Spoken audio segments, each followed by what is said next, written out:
okey dah? Anak Intan okey dah? Sihat dah? Bila sihat dah?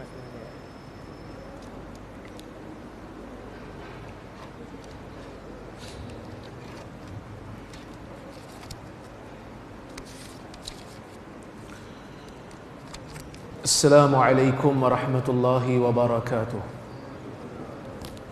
Alhamdulillah, nahmaduhu wa nasta'inuhu wa nastaghfiruh, wa na'udzu billahi min syururi anfusina wa min sayyiati a'malina. Man yahdihillahu fala mudilla lahu wa man yudlil fala hadiya lahu. Asyhadu an la ilaha illallah wahdahu la syarika lahu wa asyhadu anna Muhammadan abduhu wa rasuluh. Allahumma salli wa sallim ala Muhammad wa ala alihi wa sahbihi ajma'in. Amma ba'd. Muslimin dan muslimat yang dirahmati oleh Allah Subhanahu wa taala sekalian, alhamdulillah pada malam ini kita dapat bersama-sama berhimpun dalam masjid ini yang saya ingat ini kali pertama kot saya datang masjid Jami' Berseri ini untuk kita bincang berkenaan dengan kepentingan mengikuti sunnah Nabi sallallahu alaihi wasallam. Tuan-tuan dan puan-puan dirahmati Allah sekalian, apabila kita melihat di dalam Al-Quran, Allah Subhanahu wa taala mewajibkan kita untuk mentaati Allah dan mentaati Rasul. Wa ati'ullah wa ati'ur Rasul. Taatlah kamu kepada Allah dan taatlah kamu kepada Rasul. Ketaatan kepada Allah dan ketaatan kepada Rasul merupakan tanggungjawab bagi setiap mukmin. Cuma apabila berlaku bid'ah di dalam masyarakat Muslim, munculnya golongan-golongan yang bukan ahlus sunnah wal jamaah, muncul golongan khawarij, muncul golongan syiah, muncul golongan qadariyah, muncul golongan jabariyah. Akhirnya golongan-golongan ini membentuk aliran-aliran yang sebahagian besar daripada mereka tidak lagi memandang kepada apa yang dinamakan sebagai sunnah. Sehingga kan kalau tuan-tuan dan puan-puan tengok kepada kitab Ar-Risalah yang dikarang oleh Al-Imam Syafi'i rahimahullah, Al-Imam Syafi'i meletakkan satu bab di dalam kitab Ar-Risalah menetapkan hujjah, menyatakan pelbagai dalil yang mengatakan hadis ini wajar dan wajib untuk diikuti dan dipegang. Seolah-olah Al-Imam Syafi'i pada zaman itu berinteraksi dengan golongan Quraniyun, golongan anti hadis. Kalau orang Arab dipanggil Quraniyun, golongan yang pakai Quran saja. Tapi kita kat Malaysia kita panggil anti hadis sebab golongan Quran ni macam kita iktiraf dia ikut Quran, sedangkan dia tak ikut Quran pun. Dia kata dia ikut Quran sebab Quran suruh pakai hadis. Bukti Quran suruh pakai hadis, Allah Subhanahu wa taala sebut di dalam Al-Quran, wa ma ja'alna al-qiblata allati kunta 'alaiha.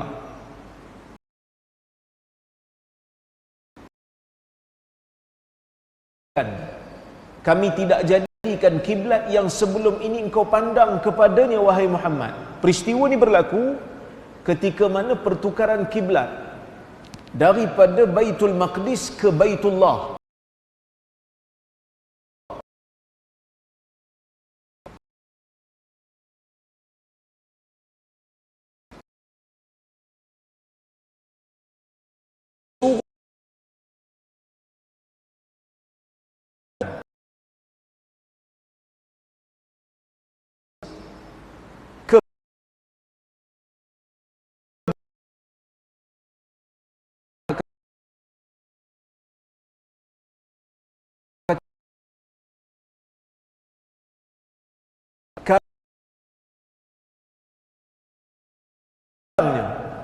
Maksudnya apa? Arahan pandang ke Baitul Maqdis tu arahan Allah. Arahan tukar pun arahan Allah. Tapi tuan-tuan cuba cari dalam Quran, mana ayat Al-Quran yang Allah Ta'ala suruh pandang Baitul Maqdis? Tak ada. Dalam Quran tak ada ayat yang Allah Ta'ala kata kamu kena tengok Baitul Maqdis. Tak ada. Yang ada suruh tukar. Kemudian Allah Ta'ala beritahu dalam Quran, yang kamu pandang Baitul Maqdis tu pun kami jadikan. Yang kamu pandang tu arahan kami. Maka para ulama seperti mana yang disebutkan oleh Syekh, saya lupa nama pengarang kitab tu, nama dia, tapi nama kitab tu Hujjatus Sunnah.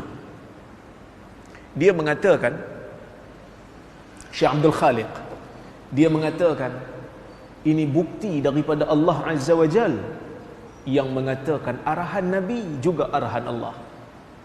Sebab yang mengarahkan orang-orang Islam ni untuk pandang ke Baitul Maqdis itu adalah Nabi Muhammad sallallahu alaihi wasallam.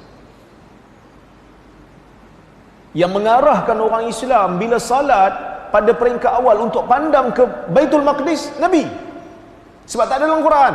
Pastinya datang daripada sunnah Nabi sallallahu alaihi wasallam.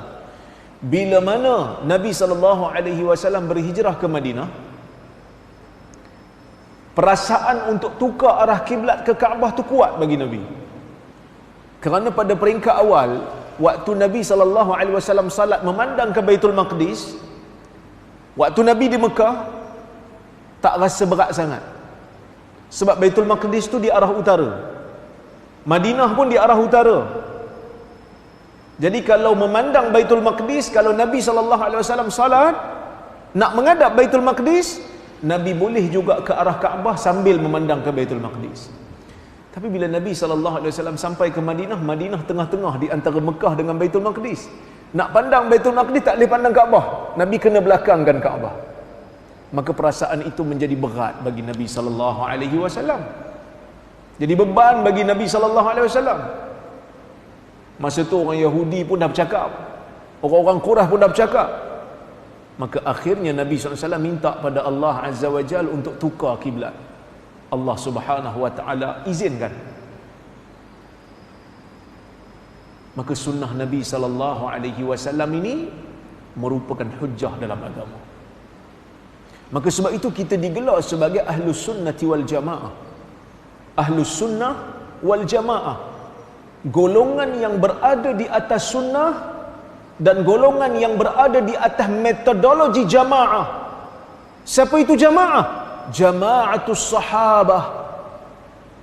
Kenapa golongan ahlu sunnah wal jamaah dipanggil ahlu sunnah wal jamaah? Kerana kita berpegang di atas sunnah Nabi SAW. Ketika munculnya golongan Mu'tazilah, ketika munculnya golongan Syiah, mereka tak pakai sunnah daripada sahabat Nabi SAW. Sebab tuan-tuan tengok Syiah, dia ada kitab hadis dia sendiri yang datang daripada jalur imam-imam dia je, daripada keturunan Ali saja. Kerana menurut mereka, sahabat Nabi SAW ini semuanya ataupun majoriti besarnya, bukan semua, majoriti besarnya telah murtad disebabkan oleh kerana mereka tidak mengiktiraf Ali bin Abi Talib sebagai khalifah yang pertama selepas daripada Nabi SAW. Sedangkan kekhalifahan Ali itu adalah nas daripada Allah. Ini kepercayaan dia. Bila munculnya golongan Mu'tazilah, mereka menggunakan akal melebihi daripada kemampuannya. Mereka tengok mana-mana hadis, mereka kata hadis ni mustahil bagi akal, hadis ni pelik bagi akal. Mereka tolak hadis. Maka muncul Al-Imam Syafi'i rahimahullah.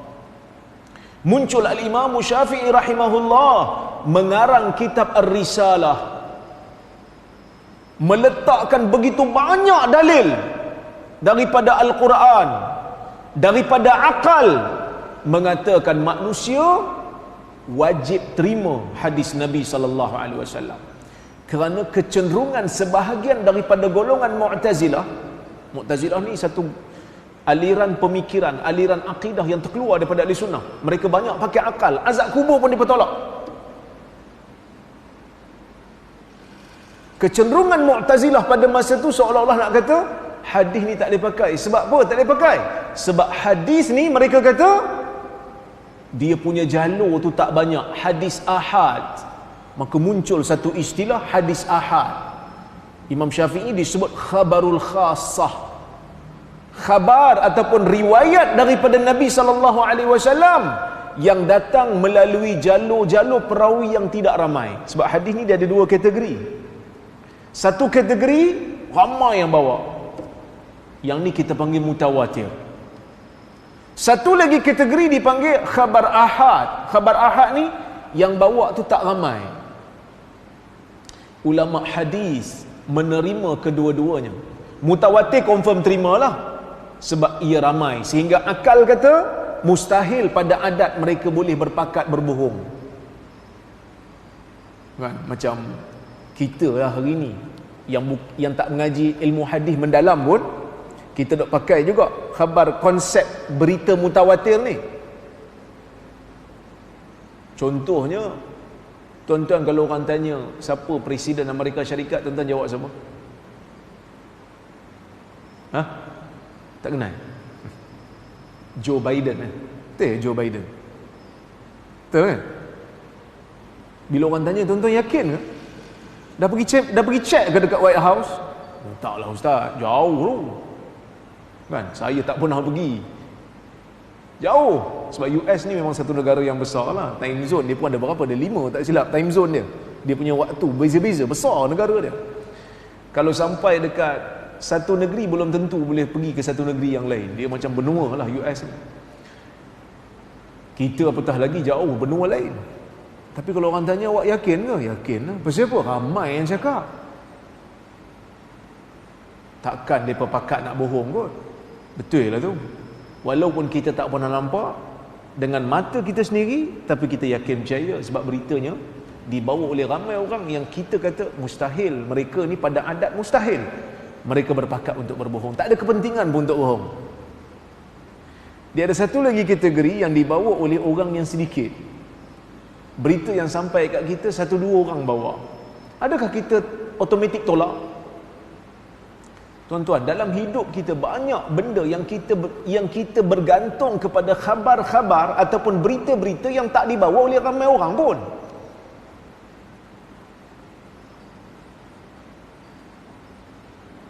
Tuan-tuan kerja, tiba-tiba kawan datang bagi tahu, esok ada meeting.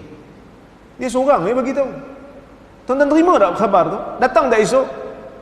Datang. Sedangkan yang bawa berita tu seorang. Tapi pasal apa datang? Sebab tuan-tuan yakin dia ni amanah.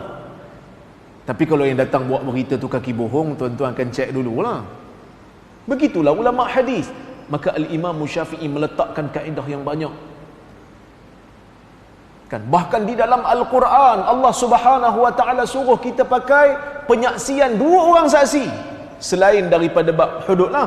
2 orang saksi. 2 orang saksi ni kan berita. Saksi ni bawa berita 2 orang. 2 orang belum sampai tahap mutawatir lagi.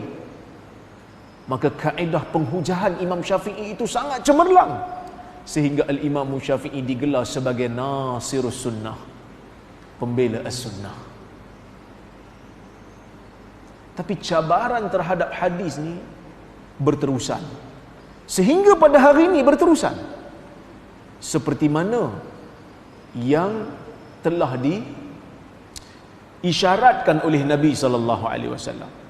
Nabi SAW dalam sebuah riwayat menyebutkan, ala inni utitul kitab wa mislahu ma'ah,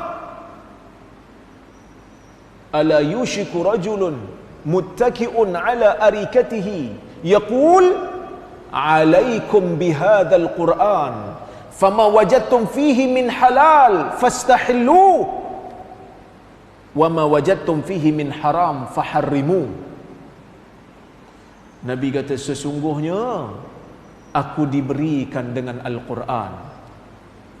Aku ni diberikan dengan Al-Quran wa mislahu ma'ah, dan sesuatu yang seumpama Quran.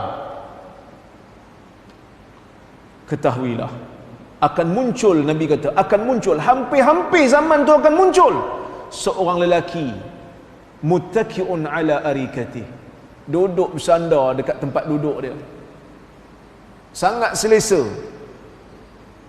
Dan dia berkata, alaikum bihadzal Quran.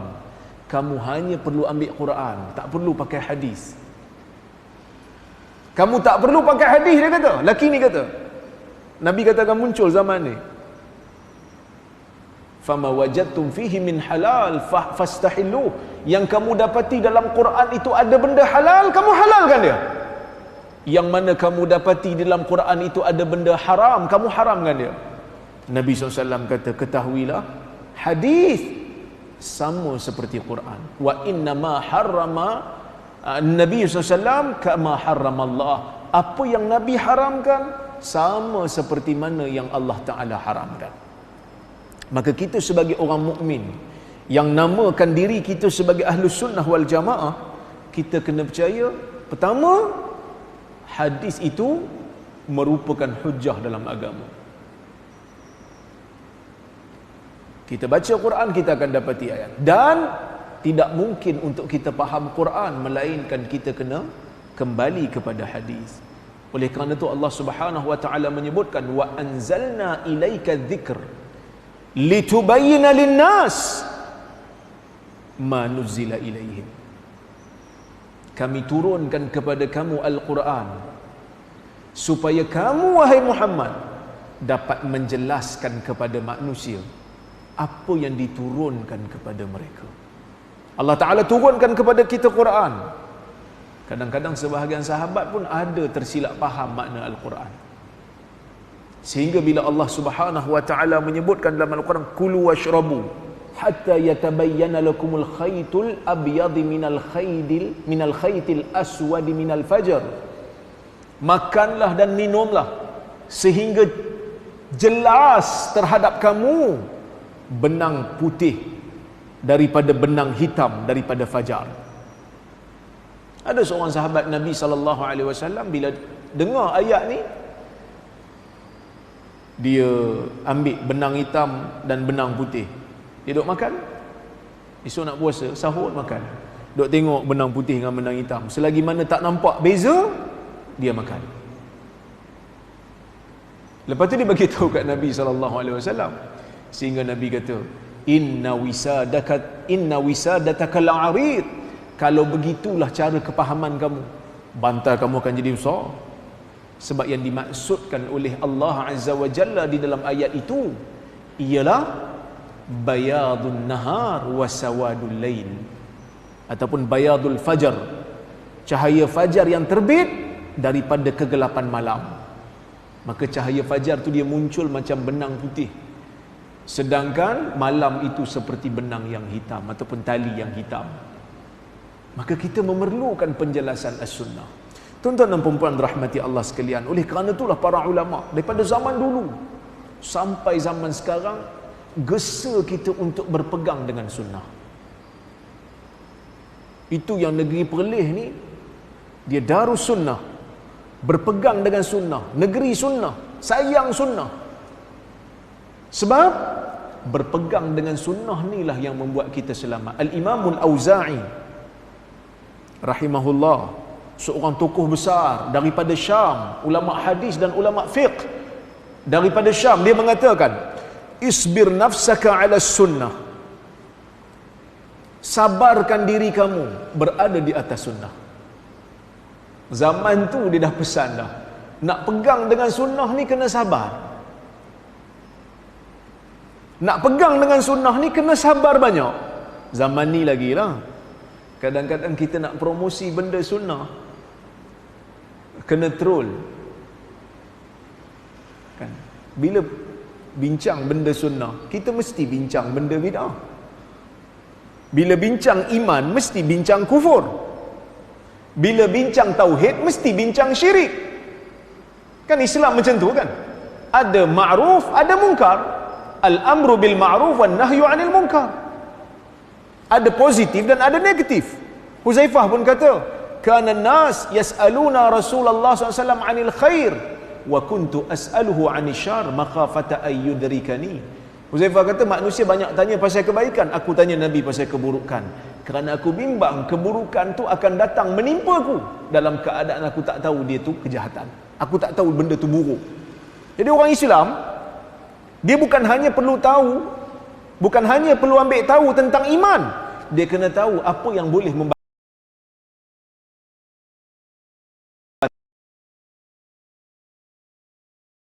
solat.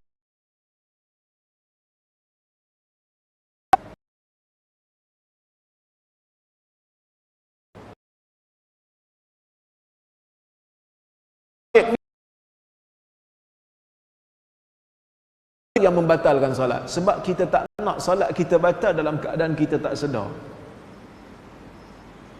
Tengok orang tu solat lama kan, bacaan pun sedap, kita kata Masya Allah, bacaan bagus, rakaat tarawih pun banyak buat, dia kata Alhamdulillah. Sedap tu pun belum ambil wuduk lagi, kalau ambil wuduk lagi sedap.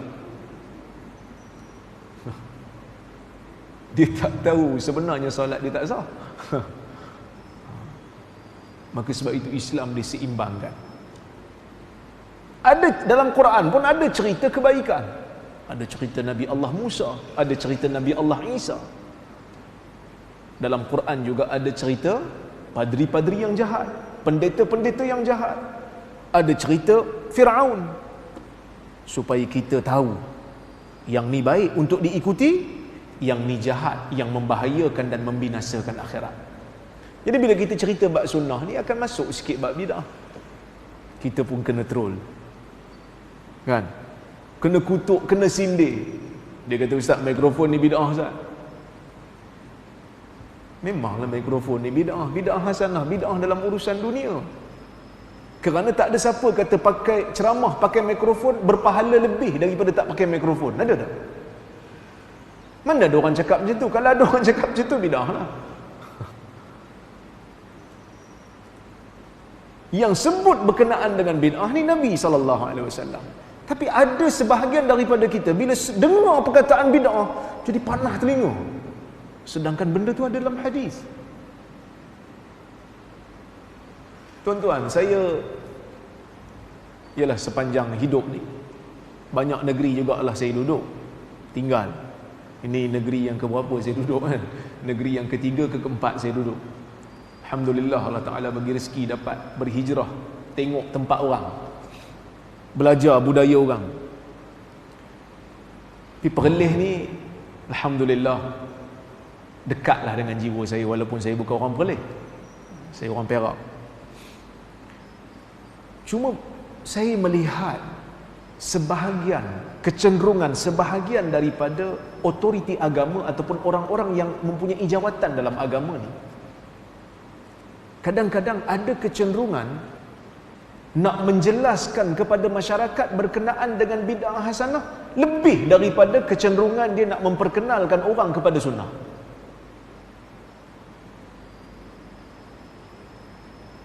Itu yang kadang-kadang kita rasa macam agak sedikit tak kena. Bukan Perlis lah, di tempat lain. Kadang-kadang nak cerita pasal bid'ah hasanah sampai masuk dalam khutbah Jumaat.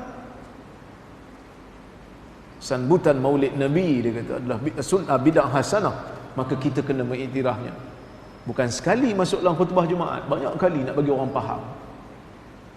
Saya tak ada masalah sambutan maulid kalau hanya sekadar ceramah. Dan itulah fatwa negeri Perlis. Kalau hanya sekadar ceramah, nak bagi tahu tentang perjuangan Nabi SAW, tak ada masalah. Okey, kerana orang masa tu pun tengah semangat nak dengar cerita pasal Nabi. Tapi kalau dia bawa mari benda-benda pelik, pergi tawaf kat kubur mana-mana pula, yang tu kacau, bid'ah. Cuma usaha kita nak bagi orang faham sunnah dengan usaha nak bagi orang faham bid'ah hasanah kadang-kadang tak seimbang. Sepatutnya usaha nak bagi orang faham sunnah tu kena lebih lah lagi.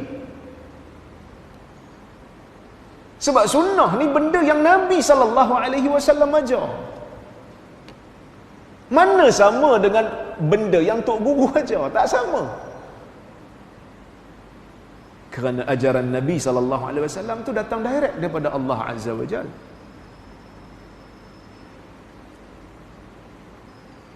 Ada seorang hamba Allah datang mari jumpa, dia kata kat saya. Dia kata, Ustaz, saya ni baru jadi pengurusi masjid. Kita ubah, Ustaz. Malam Jumaat di surah Kahfi, dia kata. Ni zaman dulu lah. Sekarang alhamdulillah banyak agak masjid dah baca surah Kahfi. Ni usaha ustaz-ustaz kita lah. Tapi jenuh lah juga kena kutuk sebelum tu kan. Tapi akhirnya mereka pakai juga. Alhamdulillah, kita tak perlukan pujian pun. Yang penting kita nampak sunnah berjalan, okey lah. Jadi bila dia kata kita nak buat perubahan, kita panggil ustaz kuliah cerita pasal sunnah baca surah Kahfi malam Jumaat. Jemaah pakat dengar ni. Dia bukan dia perleh di luar. Lepas tu dia baru tukar. Sebelum dia nak tukar tu, daripada Yasin kepada Kahfi, sebelum nak tukar tu dia bagi penjelasan dulu. Maksud dia ikut step by step lah. Dia bukannya dia tukar terus orang tak faham, orang pening. Tak, dia bagi dulu. Dia bagi faham dulu, mari kuliah dulu, baca hadis. Orang dah faham dan baru dia buat. Dia kata kita nak buat perubahan Ustaz ke arah sunnah. Lah kali dia diubah jawatan. Hilang jawatan terus. Ada benda. Maka sebab itu bila kita nak berada di atas sunnah, Al-Imam Al-Auza'i kata kita kena banyak sabar. Kerana orang yang tak suka kepada sunnah ni ramai. Tak sikit lah, ramai kan? Jadi benda tu kita kena sabar, kata dia. Waqif haitsu waqafa al-qaum. Di mana kaum berhenti, maksud di mana manusia berhenti, kamu berhentilah. Wa qul bima qalu, dan kamu sebut seperti mana yang mereka sebut, orang yang berpegang dengan sunnah, iaitu golongan salafus salih yang dipanggil sebagai al-jamaah. Maka dia kata wasluk sabila salafika as-salih. Maka rentasilah laluan yang dilalui oleh golongan salafus salih. Ini disebutkan oleh Al-Imam Al-Auza'i. Al-Imam Ibn Hibban, pengarang kitab At-Taqasim wal Anwa', ataupun lebih dikenali dengan Sahih Ibn Hibban, dia kata apa? Wa inna min luzumi sunnah tamam as-salamah wa jima' al-karamah man lazimaha asim wa man khalafaha nadim. Dia kata di antara perkara yang melazimi sunnah itu akan membawa kepada keselamatan yang sempurna dan kemuliaan yang penuh, dan sesiapa yang memaksa dirinya melazimi sunnah, dia akan terselamat, dan sesiapa yang menyalahi sunnah, dia akan nadim, dia akan apa?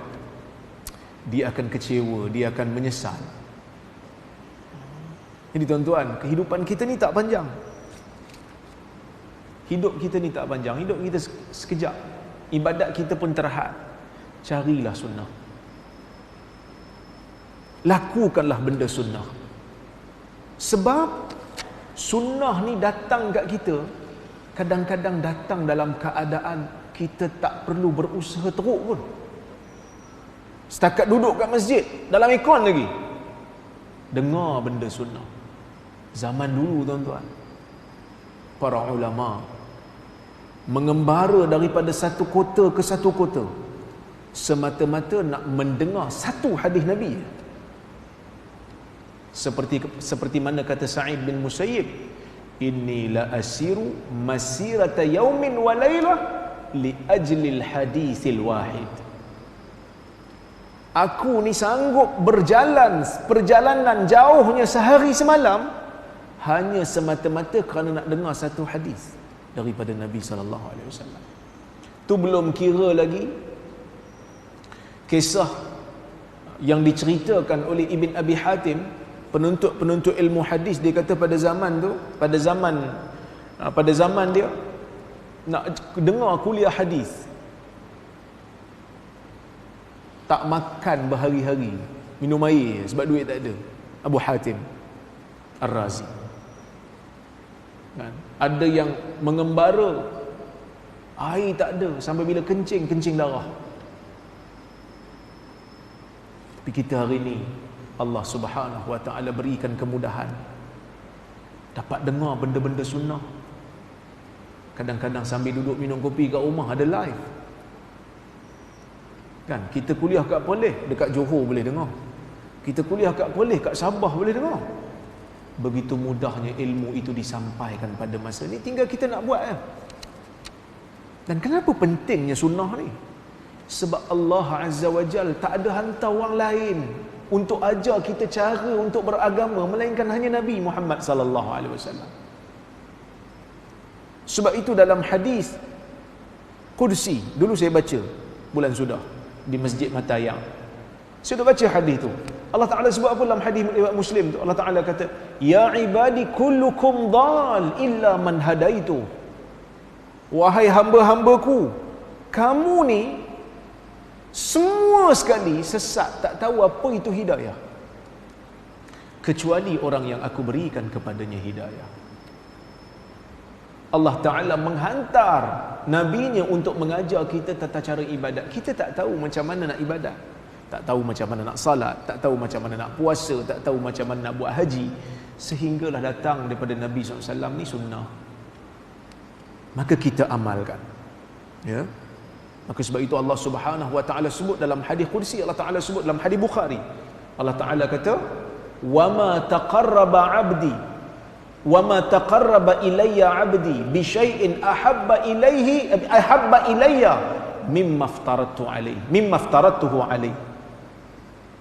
Tidak ada seorang hamba pun yang apabila dia menghampirkan dirinya kepadaku, yang aku lebih suka melainkan dia lakukan apa yang aku fardukan ke atas dia. Wala yazalu 'abdi yataqarrabu ilayya bin nawafil hatta uhibbahu. Dan apabila dia buat benda-benda yang wajib ni, dia tambah pula dengan benda-benda yang sunat sehingga aku sayang kat dia. Maka mengamalkan sunnah. Macam mana kita nak tahu benda wajib dan sunat? Datang daripada hadis Nabi sallallahu alaihi wasallam. Datang daripada ajaran Nabi sallallahu alaihi wasallam. Baru kita tahu benda ni wajib, baru kita tahu benda ni sunat. Semuanya berpandukan kepada panduan Nabi Muhammad sallallahu alaihi wasallam. Tak mungkin seseorang itu dapat mengeluarkan hukum tanpa ada panduan daripada wahyu. Tak kiralah dalilnya tu Quran ke, sunnah ke, ijma' ke, qiyas ke, masalah mursalah ke, semua ada panduannya daripada Al-Quran dan sunnah. Kerana semua dalil-dalil ni tak menjadi dalil melainkan datang daripada Quran dan sunnah. Sebab qiyas, mana boleh kita buat qiyas kalau tidak ada asal yang disebut dalam dalil? Tak mampu. Maka sebab itu tuan-tuan, kita mengetahui tata cara ibadat ni dengan sunnah. Jadi tak salahlah orang awam tu didedahkan dengan dalil. Orang awam tak perlu tahu dalil, tak wajib lah. Dia tak wajib. Tapi kalau dia nak tahu, tak salah untuk dia tahu. Sebab ada sebahagian kadang-kadang dia kata orang awam buat apa nak tahu dalil? Tak payah tahulah. Kan? Kita kata kalau dia nak tahu, bagi tahulah. Kalau dia tak nak tahu, tak wajib tahu. Kenapa orang awam nak tahu pasal dalil ni? Kerana tuan-tuan, kadang-kadang ada beza kita beramal kerana tok guru cakap dan kita beramal kerana Nabi SAW suruh. Dia ada feel dia tu lain. Tuan-tuan, bila kita solat, kita tahu Nabi SAW tunjukkan cara ini untuk saya solat. Kita tahu dia punya feel tu lain. Contohlah kita baca Fatihah. Kan kita baca Fatihah, kita dah dengar dah hadis qudsi, Allah Subhanahu wa taala jawab setiap daripada ayat yang kita baca dalam Fatihah. Bila kita baca alhamdulillah rabbil alamin, kita tahu ada hadis Allah Taala sebut dalam Sahih Muslim, Allah Taala jawab, hamidani abdi, hamba-Ku sedang puji aku. Bila kita baca Ar-Rahman Ar-Rahim, kita tahu dalam hadis Allah Ta'ala kata dia jawab bacaan kita. Asna alayya abdi, hamba-Ku memuji diriku. Dia punya feel tu lain. Sebab itu Syekh Waliullah Ad-Dihlawi dia kata hadis tu, bila Nabi SAW bagi tahu yang Allah jawab, yang Allah Ta'ala sendiri bagi tahu, Nabi riwayat daripada Allah hadis qudsi ni, Allah Ta'ala bagi tahu. Syekh Waliullah kata, orang yang tahu hadis ni, dia akan masa dia beramal, masa dia salat, dia akan dapat, bila dia hayati, dia akan dapat martabat ihsan. Kenapa ihsan? Jibril kata apa ni ihsan? Nabi kata apa bila Jibril tanya tentang ihsan? An ta'budallah ka'annaka tarah fa illam takun tara fa innahu yarak. Ihsan ni kata Nabi bila ditanya oleh Jibril, Nabi kata kau menyembah Allah seolah-olah kau nampak Allah. Kalau tidak, kau kena tahu Allah Ta'ala nampak kau. Jadi bila kita baca, kita sedar Allah Ta'ala jawab Fatihah aku. Masa tu kita akan datang perasaan Allah sedang berada bersama dengan kita, menjawab setiap daripada rintihan bacaan Fatihah kita. So dia punya feel tu lain.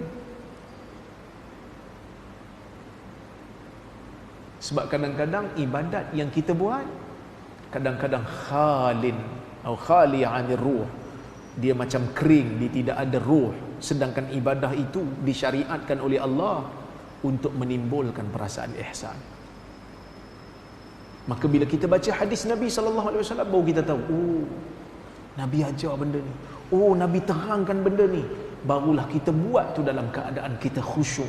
Barulah kita buat tu kita rasa benda ni berharga. Sayang kalau kita tak buat. Dan begitu banyak pahala yang berterusan yang kadang-kadang kita tak perasan pun. Tuan-tuan, Nabi SAW ajar pakai selipar. Bila nak pakai, selup kaki mana dulu? Kaki kanan dulu. Bila nak buka, keluar kaki kiri dulu. Betul? Di situ je dapat pahala lah. Hak pakai selipar, buka selipar je, kita tahu benda sunnah. Alhamdulillah, kita memperoleh pahala. Bukan susah sangat. Benda-benda yang mudah. Kita duk cari kadang-kadang benda yang susah. Tapi sunnah-sunnah yang mudah ni kadang-kadang kita terlepas.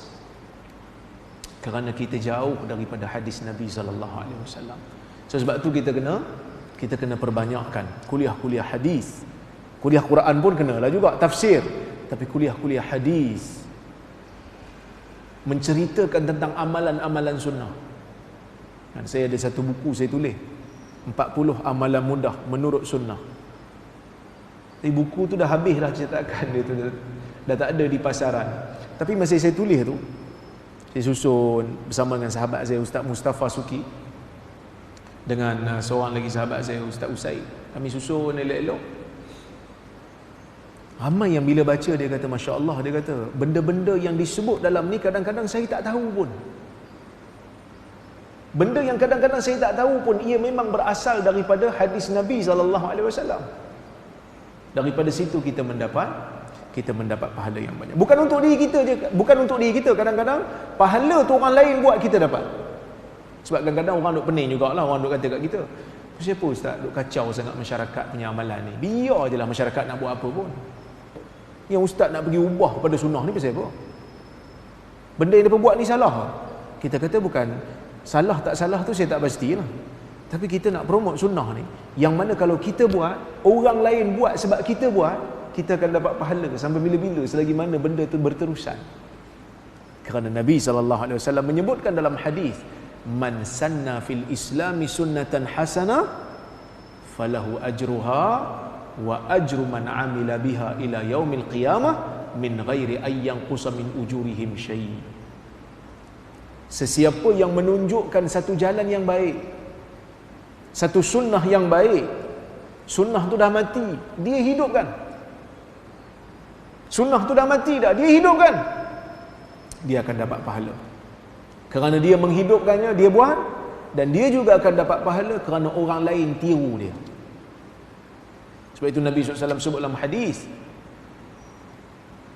Nabi kata, la ayyahdiyallahu bika rajulan khairul laka min an takuna laka humrun na'am. Kalau Allah memberikan hidayah kepada seorang lelaki melalui perantaraan kamu, kamu yang ajar dia,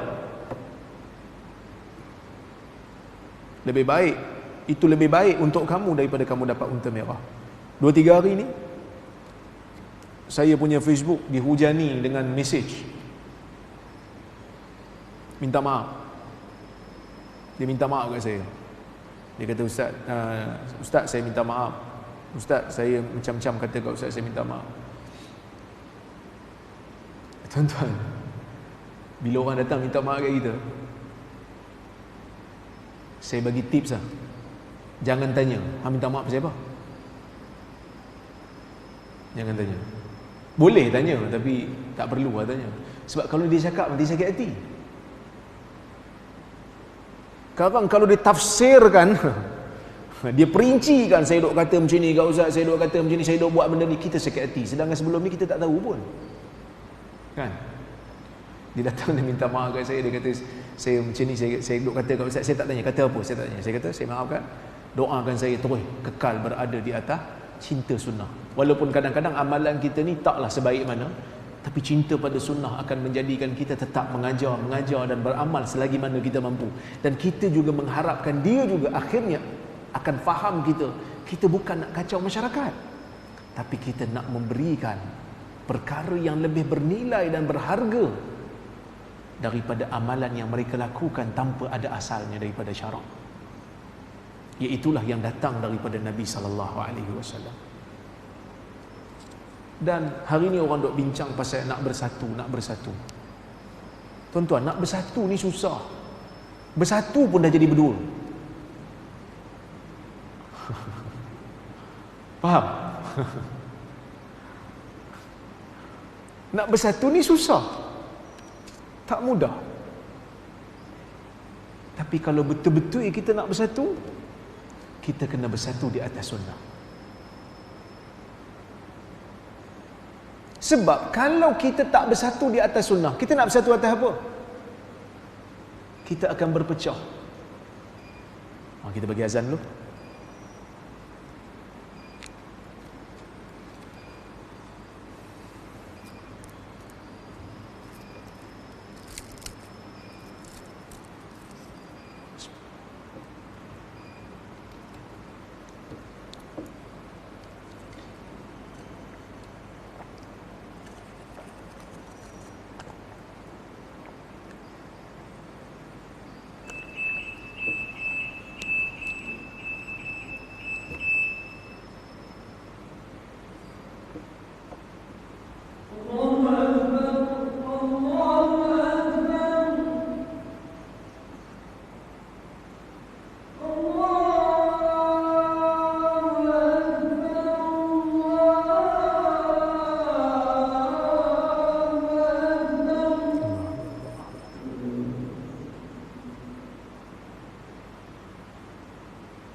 Wassalatul qa'imah ati Muhammadan wa ba'athu maqam Muhammadan alladhi wa'ata.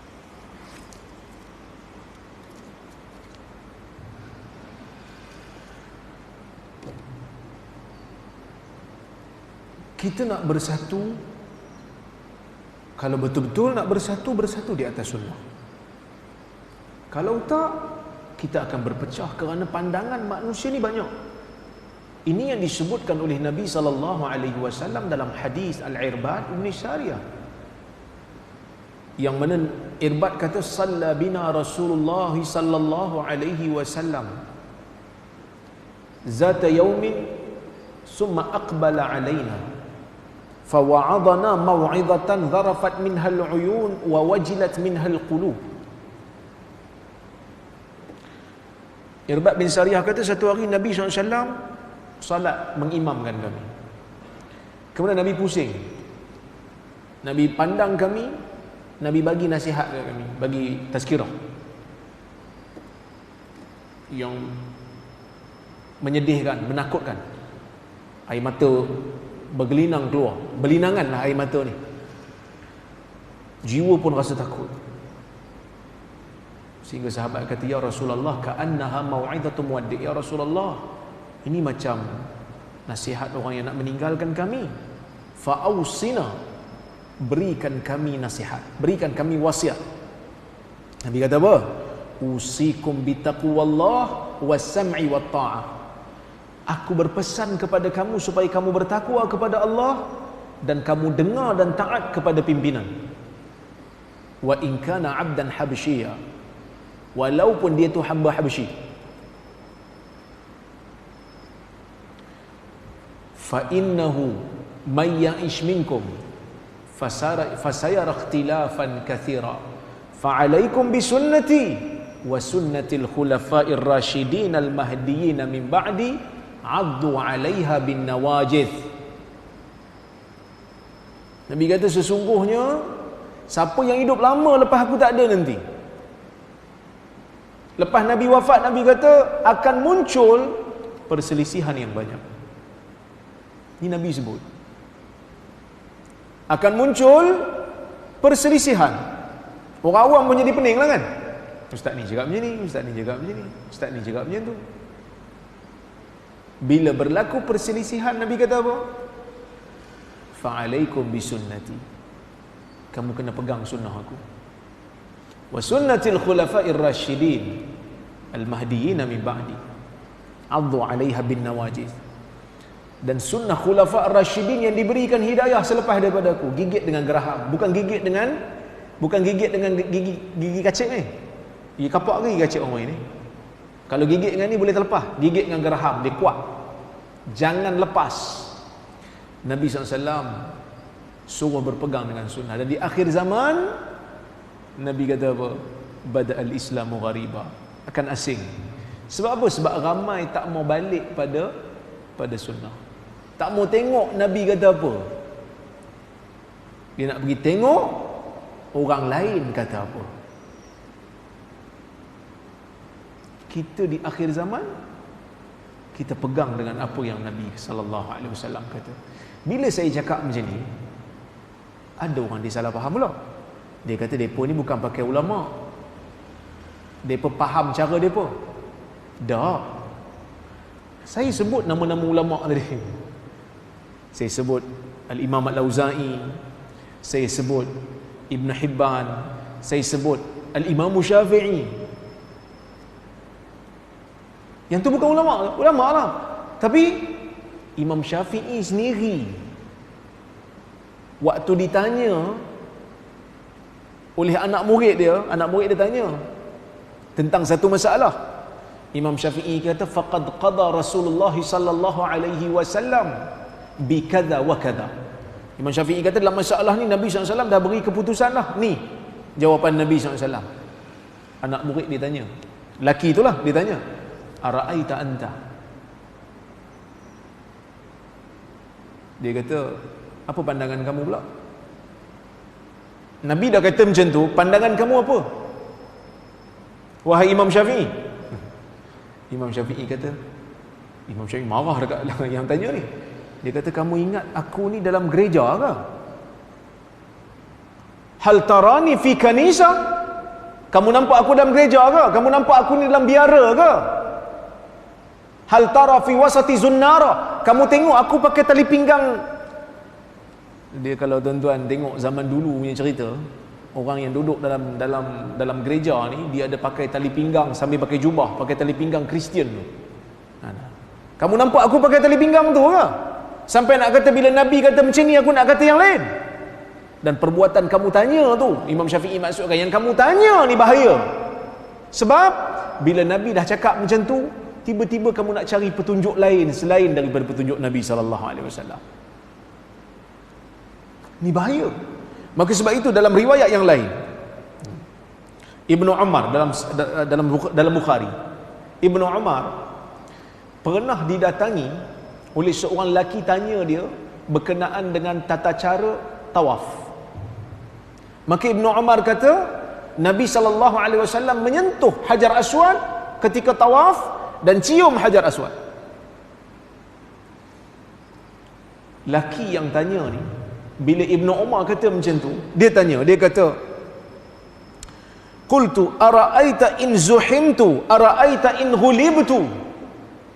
Dia kata, wahai Ibnu Umar, apa pandangan kamu kalau waktu aku nak cium atau nak sentuh Hajar Aswad tu terlalu ramai orang sampai aku tak boleh, ataupun ghulib tu orang lain duk pergi dulu sampai aku tak boleh nak buat apa, aku tak ada kuasa lah, aku tak ada kekuatan nak pergi cium Hajar Aswad. Ibnu Umar kata apa? Dia kata, ij'al ara'aita bil Yaman ra'aitu Rasulullah sallallahu alaihi wasallam yastalimuhu wa yuqabbiluhu. Ibnu Umar kata, pandangan ni pergi tinggal kat Yaman. Yang aku nampak Nabi SAW buat benda ni. Yang aku nampak Nabi sentuh dan Nabi cium. Kalau mampu buat. Maksudnya apa?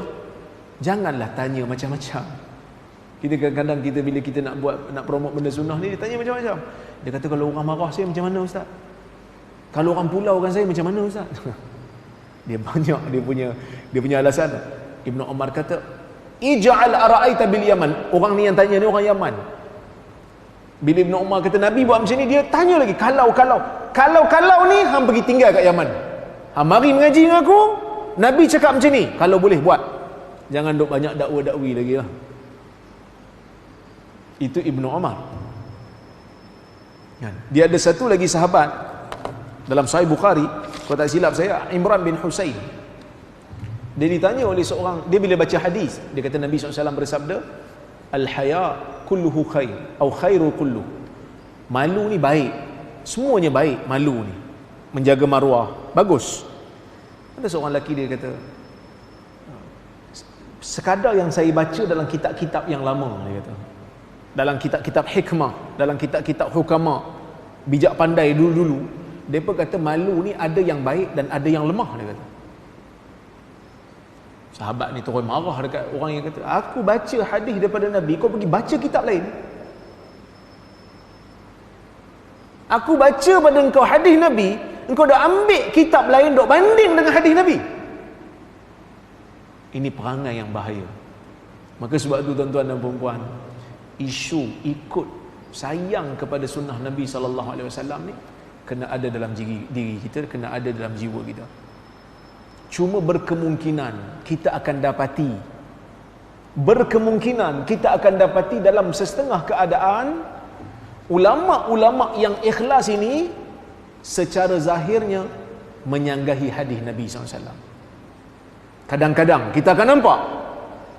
Tapi kalau perkara itu berlaku, kalau mereka tu ulama yang ikhlas, yang terkenal sebagai tokoh besar, kita kena sangka baik dengan mereka.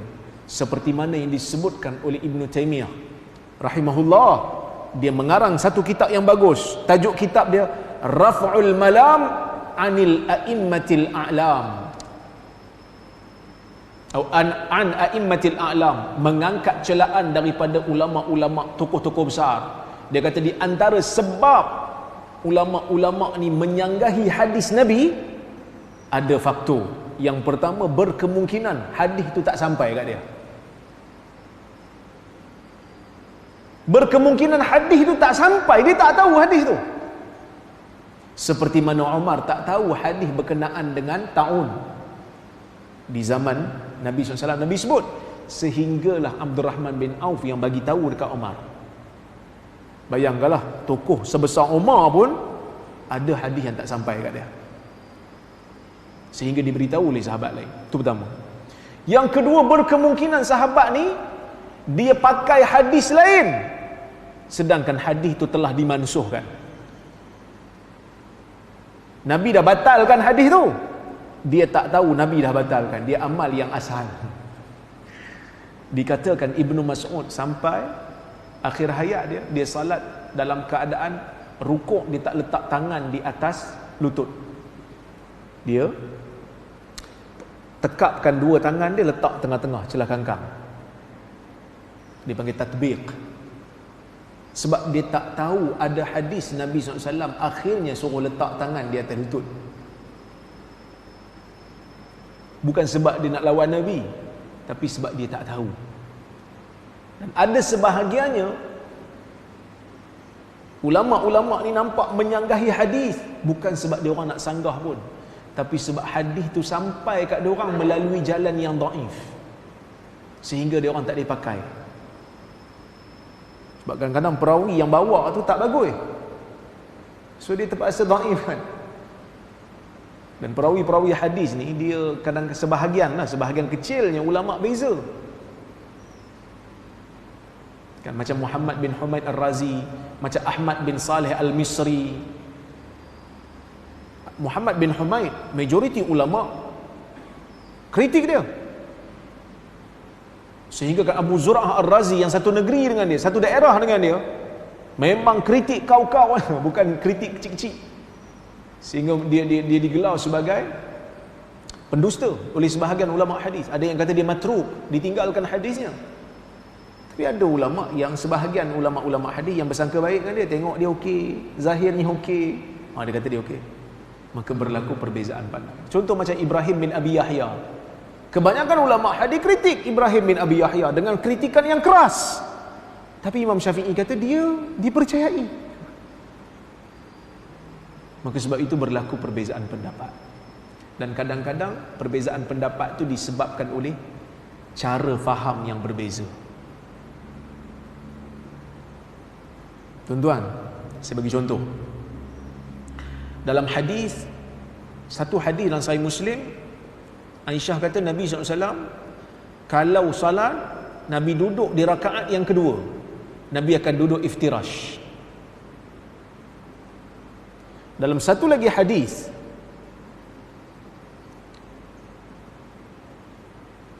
daripada, saya lupa nama sahabat tu, Abu Humaid As-Sa'idi aku tak silap, saya lupa nama sahabat tu, tapi dia kata Nabi SAW bila duduk tasyahud awal dia akan iftirash, bila duduk tasyahud akhir dia akan tawarruk.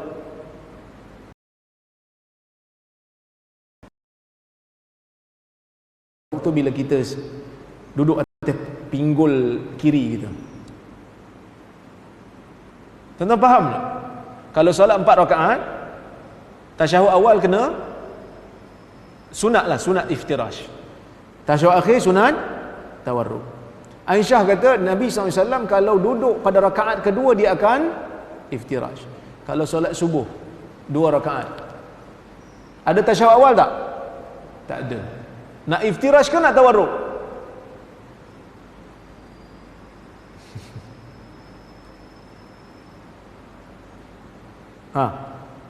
Nak iftirash kan nak tawarruk? Solat subuh mana ada tasyahud awal kan? Dia tak ada tasyahud awal. Nak pakai hadis Aisyah ke nak pakai hadis yang satu lagi dalam Sahih Bukhari itu? Dua-dua sahih. Sebahagian ulama seperti Imam Ahmad, dia kata kalau salat tu ada 2 tasyahud, barulah kita pakai hadis Bukhari tu. Kalau cuma ada 1 je tasyahud, kena pakai hadis Aisyah tu. Jadi sebab itu sebahagian orang yang ikut mazhab Hanbali, bila sampai aja solat subuh ataupun solat sunat yang 2 rakaat yang cuma ada 1 je tasyahud, bila tasyahud akhir dia akan iftirash. Al-Imam Syafi'i dia kata tak. Yang sunnahnya, dia kata yang sunatnya, kalau ada dua tasyahud, tasyahud yang pertama tu iftirash, tasyahud yang akhir tu tawarruk. Kalau solat subuh, dah kan hadis Bukhari itu perinci kan? Hadis Bukhari itu perinci kan? Tasyahud akhir je tawarruk lah. Jadi sebab tu Imam Syafi'i atau mazhab Syafi'i, solat subuh 2 rakaat pun kalau tahiyat akhir disunatkan untuk tawarruk. Perbezaan cara faham. Ini pun saya nak bagi pesanan jugalah kepada kawan-kawan yang semangat nak sunnah ni, kena faham juga. Bila kita mengaji dalam ilmu agama sunnah ni, bukan semua benda antara orang kata iman dan kufur. Kerana kadang-kadang ada sesat dan bukan sesat. Sebab bukan semua sesat tu kafir. Ada yang sunnah dan bid'ah. Ada juga rajih dan marjuh. Maksudnya bukan semua bab ni sunnah ni tak sunnah, ni sunnah ni bid'ah, bukan semua. Ada bab yang ni rajih, yang ni marjuh. Maksud yang ni tepat, yang ni kurang tepat. Tapi dua-dua ni understanding dia daripada dalil, daripada hadis. Sebab saya risau kadang-kadang ada orang kata dia tu tak sunnah. Pasal apa? Solat subuh pun tawarruk, sunnah apa? Tak, ini masalah khilaf yang muktabar, yang kedua-dua pandangan ni datang daripada hadis. Dia bukan sunnah dan bid'ah ni, dia rajih dan marjuh. Sebab ada pandangan ketiga juga, dia kata dua-dua boleh. Sebab dua-dua tu datang daripada Nabi SAW. Nampak? Ada pandangan yang berbeza-beza ni disebabkan apa? Disebabkan cara faham yang berbeza. Dan ada juga disebabkan oleh kerana dua dalil yang bercanggah. Cara ulama' nak selesaikan berbeza. Maka sebab itu berlakunya percanggahan pandangan dalam keadaan dalam kalangan ulama'. Ada hadis Nabi SAW larang bila nak buang air pandang kiblat, belakangkan kiblat, tak boleh. Tiba-tiba Ibnu Umar kata, aku naik rumah Hafsah, aku nampak Nabi SAW sedang buang air menghadap Baitul Maqdis, membelakangkan Kaabah. Perkataan Nabi tak bagi, perbuatan Nabi tunjuk boleh pula. Maka ulama' berbeza. Ni macam mana ni? Macam mana nak selesaikan ni? Sebahagian kata yang Nabi buat tu, yang Nabi buat dengan Nabi cakap tak sama kan? Nabi cakap dengan Nabi buat, mana lagi jelas?